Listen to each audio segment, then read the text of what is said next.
Hey everyone, it's Marvin at First Presbyterian Church in Columbia, Missouri, and the Spirit of Summer word for today, July 14th, Wednesday, is mosquitoes. Man, mosquitoes are the bane of summer, aren't they? I've done pretty well this summer avoiding mosquito bites. I tend to wear long pants when I'm out mowing the lawn, and I try to put bug spray on, but I've gotten bitten a couple of times. And, mosquitoes can be huge problems for human beings. They transmit diseases. I did a little reading about mosquitoes before I sat down to make this video. And as I understand it, they go through the same stages of life as other insects do. They start out as eggs laid on the water, and a lot of them are eaten by fish or by ducks or by other animals, but apparently not enough because some of them turn into larvae, pupas, and then they become adults. And the females, they bite you and they extract your blood, and their saliva gets into you in this process. And their saliva can contain bacteria and viruses that don't cause the disease in the mosquitoes, but they do cause diseases in human beings. Diseases like malaria, which has killed a huge number of people in human history and kills hundreds of thousands of people every year to this day. So mosquitoes are vectors for transmission. They can get you sick without getting sick from the same thing. And the way that we control mosquitoes, a lot of different things. I remember my dad warning us about not letting tires sit out in the yard where they could collect water and where mosquito eggs could pool. And then, bug spray, of course, and then screens for your windows and maybe mosquito netting to sleep under in certain habitats, and citronella candles for your cookouts and such.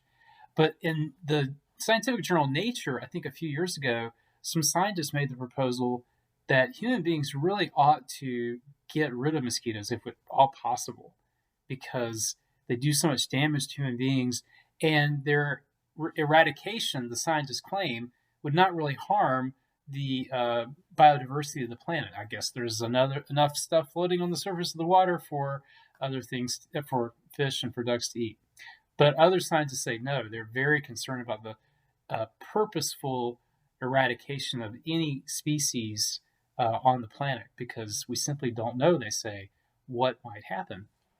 And when I think about this, I guess I bring my own theological slant to this. I think about a couple of passages of the Bible, from the Bible. And one is that in the book of Genesis, it talks about how God creates different things on different days. And this, of course, is not historical or scientific. It's more literary and theological and poetic. But in the end, Genesis says, God looked at everything that he created, and God pronounced it very good. Everything. Even the mosquitoes. I have no idea what God sees in mosquitoes, but I think God must see something in them because they exist. And God is the ground of all existence. God causes everything to exist. And then the other thing I think about is in the book of Job, where God has a conversation with Job at the end, and God says, look at all the stuff I do. I can make it snow. I can make it rain. I make sea monsters. I make ostriches and weird things. And I even make it rain in the desert. And it's as if where nobody lives. And so it's sort of like God has God's own relationship with the creation apart from whether the creation is doing us any good or any harm. So I think God has some kind of relationship with mosquitoes that we don't know about, I suppose. And I wonder what else God is up to in this world that we don't know about. I don't know.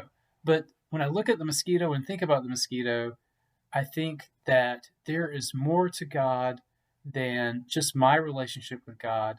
And there's more to God than what God is doing with human beings. And that just kind of deepens my awe at God, and kind of my sense that God is a mysterious and powerful other who deserves my worship. So anyway, that's some musings about mosquitoes. I'm going to keep on slapping them if they land on me, though. But that's a little bit of musings about mosquitoes and about the mysterious ways of the God that we worship, and how I think that because God is mysterious, we need to approach God with a sense of awe and a sense of great respect. Hope you've enjoyed the Spirit of Summer talk today. Take care and tune in tomorrow for a new Spirit of Summer.